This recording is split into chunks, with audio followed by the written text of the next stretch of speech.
So at this point, I think you've understood that I really don't care about aesthetics. It's all about talking. It's just going to be me talking to you about all the things I've read and all the things I've done in my life. This is the weirdest vlog, not vlog, that I've ever made.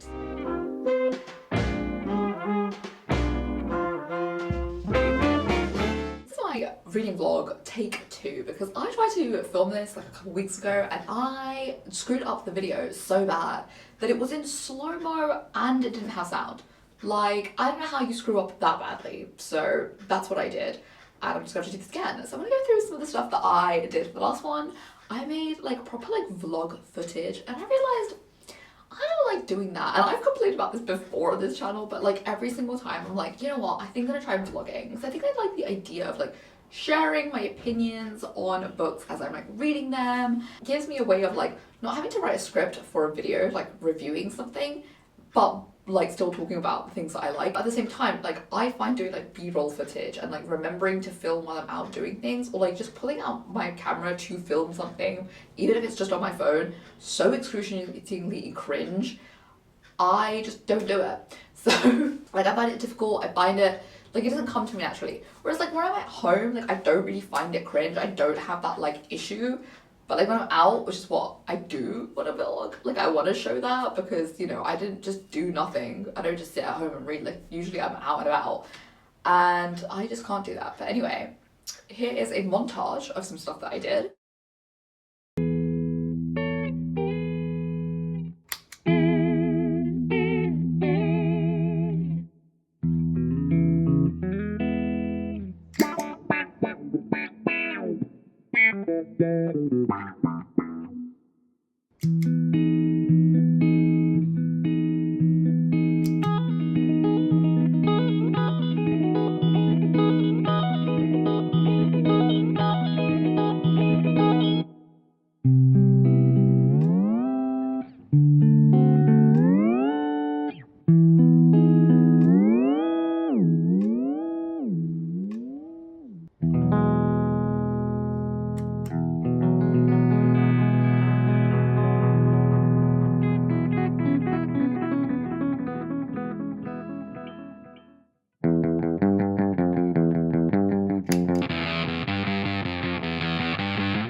And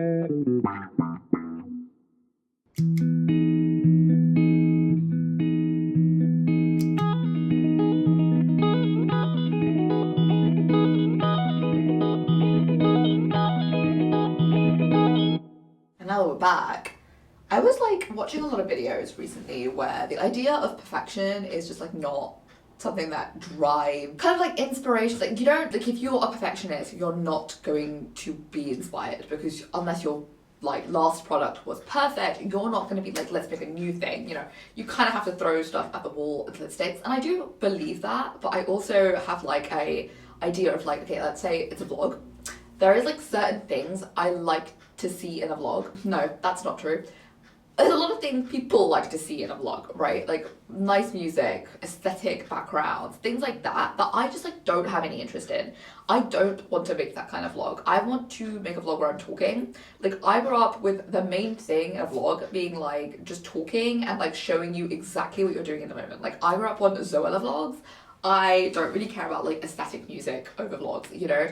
The things where it's like b-roll and it's like a flower. I don't care about filming that. I don't care about editing it. I don't care about doing any of putting that into my thing and making like it more interesting. I don't think it does that. I think it detracts from the fact that what I want to do is actually talk about books or like the movie or whatever. Like what I want to do is not that. And I'm like, you know what? I don't care if it's not perfect, if it's not exactly what other people want from a vlog, because it's my vlog and I'll make my vlog how I want to make it. So the first time I tried to make this vlog, I went out on a sort of like day out, like, but it was after work. So I went to work, did the whole day of work, and then I just like went out and like did a bunch of random stuff. And in doing random stuff, I accumulated books, I accumulated a lot of random cultural stuff. So I'll share that with you, as you can see in my little montage. the first thing that I did was buy a bunch of magazines. I don't know why I said bunch, I bought two. And the first one was Sight and Sound. And have I read any of this yet? No. Like, genuinely, it's been a month since I last filmed that vlog, and I've not read this yet. But I'm going on holiday, and I feel like this is what I'm going to take for the flight, because it's not the type of holiday where I know I'm going to sit around reading. Like, it's with my work, and therefore I'm just like, I need something quick and really, really light. So I'm going to take this with me. The other thing that I bought was the London Review of Books. I've not read this at all. Like, I've not even flipped through this. So basically my idea with buying both of these things was to basically figure out whether if I got a subscription I would read them. Clearly the fuck not. Clearly not. But I actually need to like get myself into liking to read it, that I might actually keep reading it. But yeah, I really want to be like informed with cultural and also just like industry things, and I feel like just being on Twitter isn't enough. Like, you should actually do some reading. And whilst I can probably just like pick up random things on Twitter, like loads of different publications and like things here and there, or like if I want to find a review of one film, like I could go to like loads of different publications and read them.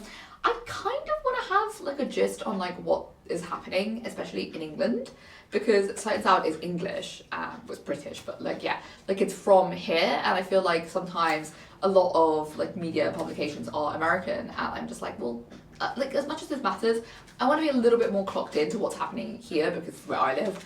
And that's the same reason why I went to get the London Review of Books, even though I think the New York one is free online, so yeah. So I bought those when I was actually at the London Review of Books. So I went to the actual physical store they have in Holborn, and then I bought that one because I was like, they don't actually sell this anywhere else, and I don't want to subscribe, and I don't want to get it posted to me. I'm just going to go get it. And that was like the first stop. And what I also bought while I was there was the Vegetarian, and this was like not something I've read yet. So no, I was about to like tell you how I felt about it, and I was like, you've not read this. I didn't know what this was about. I knew that she was going vegetarian, and that was a big part. But like opening this book and being like, it's from the man's perspective, like it's the husband's perspective, and I was like not expecting that even the slightest. Like I was like, oh, I didn't know that. But that was really interesting because I was like, I like an unhinged female protagonist and whatnot. But like, I think the fact that this is from her husband's perspective is actually more interesting to me, because he gives you a sort of like outsider perspective of like what she's gonna go do. Maybe it doesn't. Maybe she like starts talking, but I don't think so. I think he genuinely might be the main person who's like the narrator throughout the book. But I'm excited. Like, it looks really good. And I went to this book event yesterday, more on that later, where loads of people had already read this and they said it was really good. So I'm excited to finally read this. And because I already have it and it's quite short, I think this will be like one of the next things I read. So we will get around to this quickly. Now, when I first did that vlog, the thing that I was reading was Intermezzo, and I'm now finished Intermezzo, I've read all of it. But I was like giving updates, like there are some updates that are genuinely in slow motion where I was like, oh, like this part of the book was really good, and it would be like me like phasing in and out of existence because it was like I filmed it wrong. Yeah, I really liked it. I think it was an interesting read. I think it was a good like reflection on these characters and the fact that they were brothers. Like all of her other protagonists have been women, and a lot of the time it's been like two women. Obviously the only other man is Connell, and he is insane. So these two are like insane too, but I don't know, I really liked that they were brothers. I liked what they was telling us. I liked the relationships, like the actual like romantic ones as well as the brothers thing. I'm not sure exactly what I think yet. I don't know if I'll do a video on this at all, but like I really liked the way it spoke about like depression and the way that like affects different people, and like grief. Grief is something that like is constantly like mentioned, and like different types of grief, like mourning for yourself, mourning for another person, mourning for the life you could have lived, things like that. Like that was a big part of this book, and I thought that was really cool. I really like Sally Rooney. I don't know where I put this. I think this is probably third, maybe second. I don't know whether this is better than Beautiful World, Where Are You, but I think it probably is better because I'm pretty sure Beautiful World, Where Are You put me in a reading slump for like months. So this probably has to be, and I don't like conversations with friends that much, so that's definitely last. And All People I think is definitely still first, so maybe second. It's good. I don't know if I'll reread this, but like it's definitely good and it's very interesting.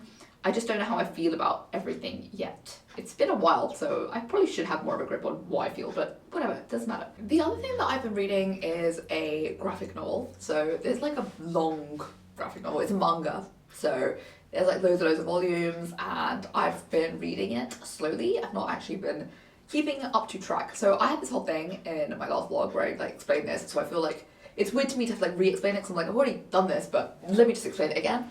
Basically, I want to have certain things that I read like every single month. That's partly what the magazines are for. I want to read them because obviously they come out every month. That's like part of my like every monthly reading kind of vibe. That, another thing is poetry. I want to read more poetry. I've been trying to get through Mary Oliver's poetry. But then I randomly was like, let me just read Devotions, which is her big anthology, and then I was like sidetracked by trying to read that, but then being like, okay, but my part of it was like, I want to like do it for my reading goals, I want to read like 50 books this year, so therefore if I read a poetry collection every single month, it will like help me hit that quota.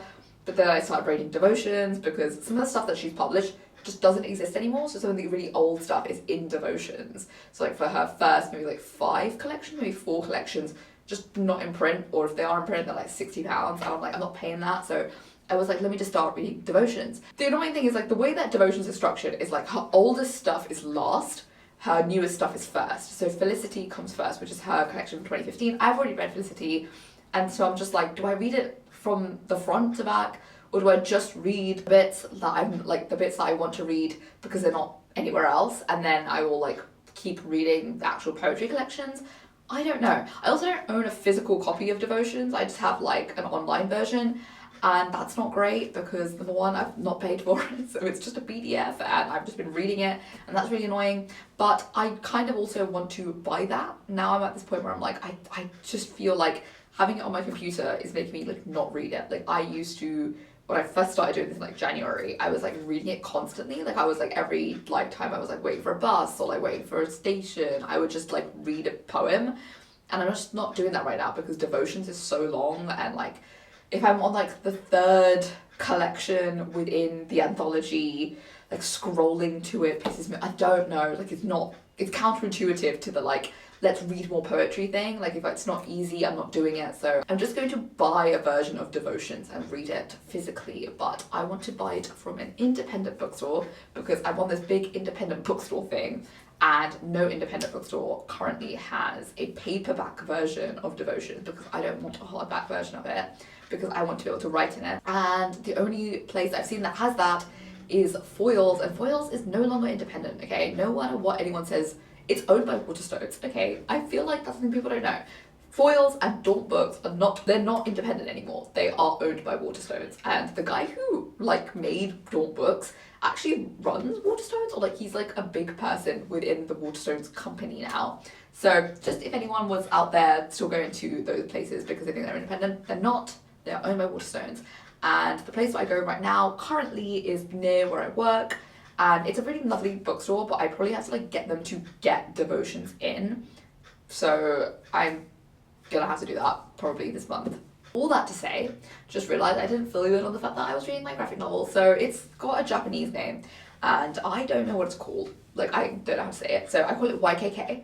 I'll put it on screen, and it's about this robot, and she is living in this sort of like post-apocalyptic Japan, and she is a waitress host. She runs a coffee shop that's owned by somebody else, so it's not her coffee shop, but like she runs it for this guy, and it's like in rural Japan, like after like some sort of like natural apocalypse has happened and like has changed like the landscape of Japan and stuff like that. It's pretty interesting. It's really nice. It's quite like slice of lifey. It's not like, it's nice in that because it's not a narrative like Legends and Lattes where everything is like soft and cozy and fun and beautiful. I don't care that it's like a little bit more slice of lifey. I don't know. I really just don't like cozy fantasy that much. This is obviously like cozy sci-fi, I guess. But I don't know. Maybe I'd like cozy sci-fi more because I really liked Psalm of the Wild Robot. I'll put that here. I forgot what it was called, but like I really liked that, and that was sci-fi and not cozy fantasy. I think something about cozy fantasy pisses me off. I don't know if it's the way it's written or the way that like people imbue it with this sort of like less stakesy vibe instead of like this is just how we live now, or like trying to like mediate on this new world. It's very much like, oh, cute, and I don't think I like that very much. Whereas sci-fi feels a bit more like meditative and like calming rather than this other way. The only other person that did do it very well is TJ Klune, and I don't read TJ Klune anymore, so I don't know. I feel like I need to be less woke and get into TJ Klune again because I fucking loved his books. Oh my god. But yeah, I'm really excited to keep reading that graphic novel. It's just not, I just don't know the name off the top of my head because it's in Japanese and I don't remember Japanese words like that.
To continue with that, what I did yesterday was that I went to this meetup in London where we went to a bookstore and we also went to an independent coffee shop. It was really cool. It was like one of those like collective things that everyone's doing on Instagram these days where it's like, we have a group and if you go buy a ticket on Eventbrite, you can come too.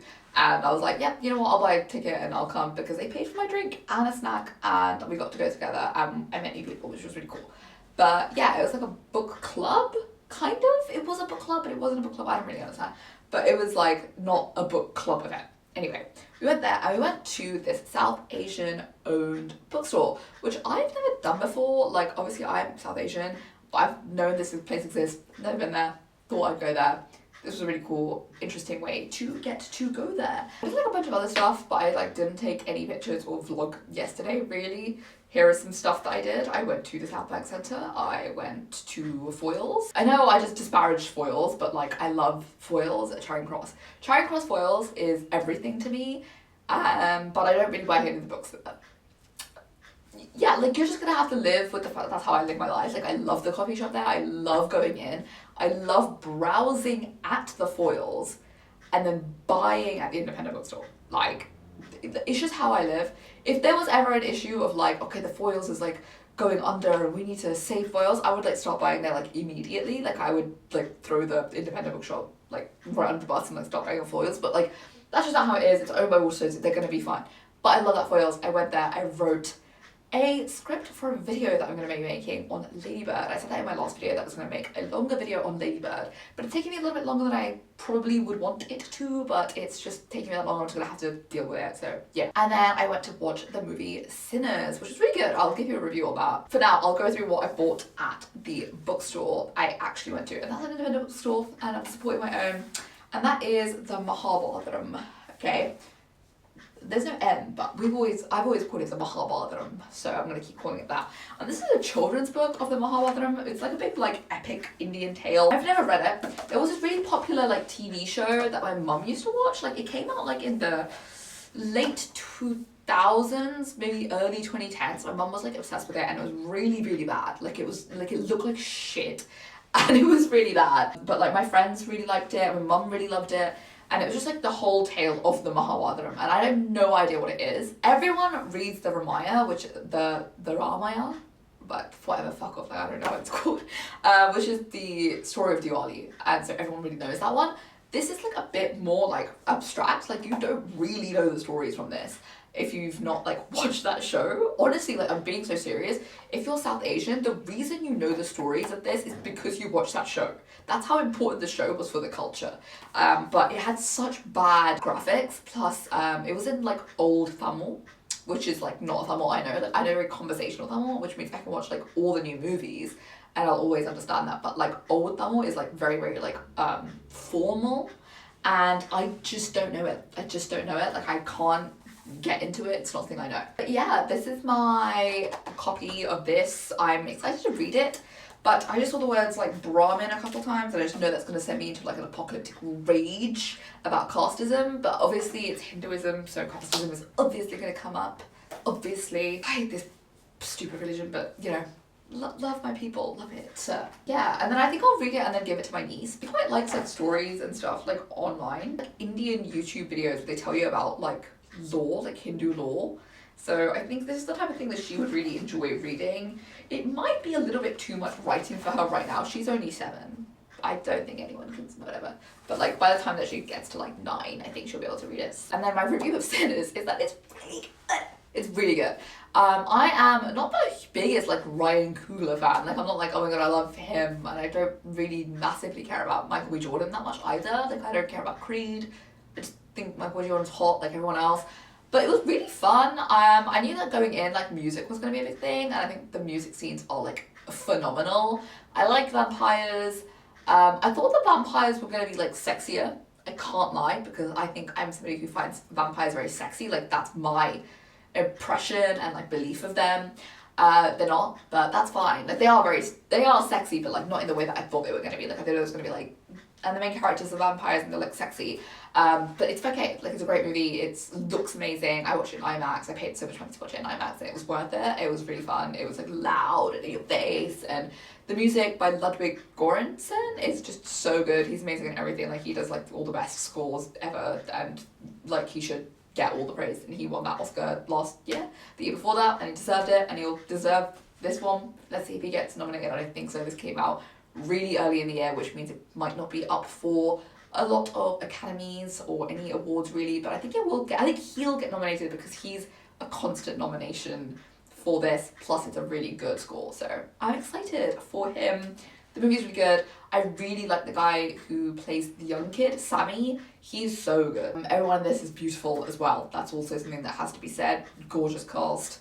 Yeah, very excited to see this like come and become a part of the culture. Like it's doing really well in the box office, which I know it shouldn't matter to me, but like it does. Yeah, I'm so excited. Like Ryan Coogler, I can't wait for your 3rd Black Panther movie, because the last one was bad.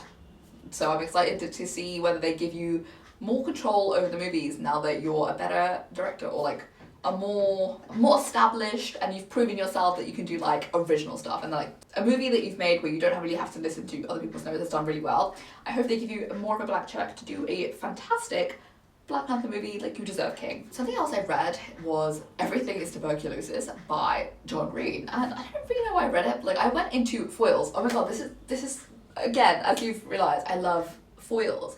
So whenever I like go anywhere and I just need to like wait for a friend, or like I'm waiting for something to start, or I'm like going to a movie but it's not going to start for about like an hour, I go into foils. And part of that is like going in and like reading random stuff. And one of the main things I read was the first chapter of Everything is Tuberculosis in the store at Foyles. And I was like, this is really good. This is really good. But like I was like, I don't know if I actually want to read this or if I want to buy this. But it's free as an audiobook on Spotify, and I was like, you know what, I kind of like John Green's like voice, and I think he'd be like quite an interesting person to like listen to, because if you've not followed John Green online, I don't really follow John Green online, but like I've seen him around, and he's been on this big thing about TV for the last like maybe year and a half, and I assume part of it has been like because he's been writing this book, but just generally like he's been really about TV, and he really cares about TV, and that's a big thing that he's like, you know, he's written this book and it's really good. Like a big part of it is massively because TB is a big thing in places where they don't have a lot of TB treatment, which is really sad because we have a lot of like TB treatment in England, but we don't actually need TB treatment because like we don't have a lot of TB here, like that's not something that happens. Whereas like where John Green does, I forgot what it's called, DFTBA or whatever the fuck, whatever, like he has this whole thing where they do a partnership with this hospital in Sierra Leone, and I used to really be obsessed with watching their vlogs, like their channel for like a while, so I know a lot about it, but basically they have this like hospital that they work with in Sierra Leone, and they help with like healthcare in Sierra Leone specifically, and that is a big part that like kind of flows throughout this book, where one of the people that he meets there really makes him understand like what's like TB is like, and like living with it is like, and the fact that TB is where TB treatment isn't, and that's what the book is about, and it's really, really good, and it just tells you a lot about like how TB has like transformed the way that we live life. Like I think it's quite an interesting read. And obviously also I saw this one TikTok recently after I'd already finished reading this because the Pope died, and apparently the Pope got sworn in, he got conclaved in. Okay, I love the movie Conclave, I've been obsessed with the fact that they're electing a new Pope. I don't know, I love the movie Conclave, what can I say? And now I'm just obsessed with the Pope. In real life, they elected Pope Francis, which is like the woke Pope, because they thought he was going to die of tuberculosis, but then obviously he lived on like for 12 more years. So the last guy died in like 2013, 2011 or whatever, and then they brought in Francis, and then Francis was like cool and hip and kind of an it boy, and he wasn't meant to survive. Like they thought he was going to die of TB, and I'm like, oh my god, that's so cool, it's so like relevant like to right now, because of the fact that Conclave, the movie Conclave came out last year, the Pope died, and everything is tuberculosis is right fresh in my mind. Love that. Anyway, I don't know if that's true, I saw it on TikTok, but I think it probably is, because who the fuck would make that up? So, aside from the book event that I went to yesterday, I also went to a book club this month, and that was for I Who Have Never Known Men, and this book scared the fucking shit out of me. It's so scary, and no one at the book club thought it was as scary as I thought it was, okay? Like, I made a TikTok about this as well, and oh my god, like, no one cares. But I literally was so scared for the last 50 pages of this book that she was going to get...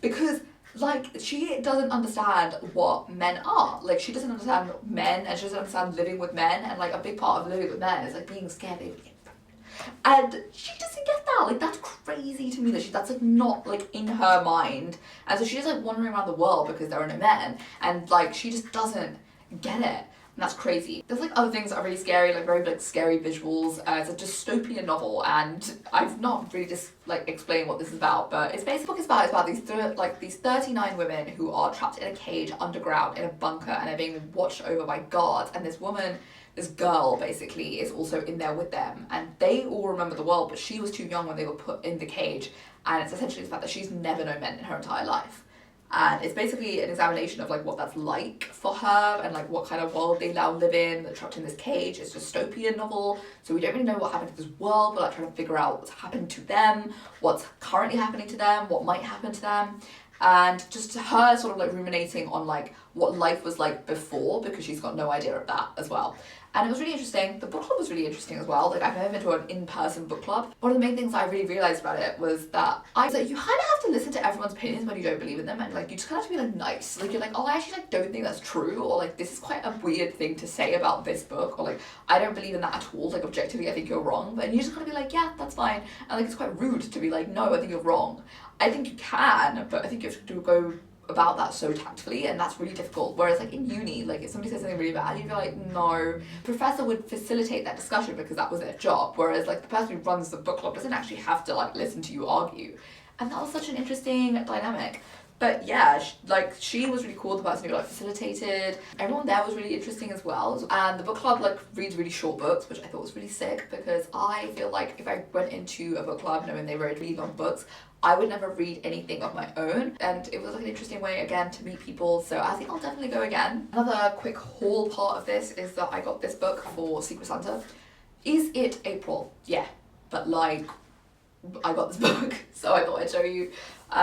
We just like kept forgetting, like everyone kept forgetting their like present, and we finally got it in April, and my friend bought me Fully Automated Luxury Communism, which is funny, I guess, that he got me this. I think it was like a joke, but we watched Novara Media pretty like consistently, like me and the guy who got this for me, And so we're like, why not read Arab Bastani's book? Well, I'm actually also currently listening to Minority Rule, which is on Spotify currently, and I quite like Minority Rule so far. It's interesting.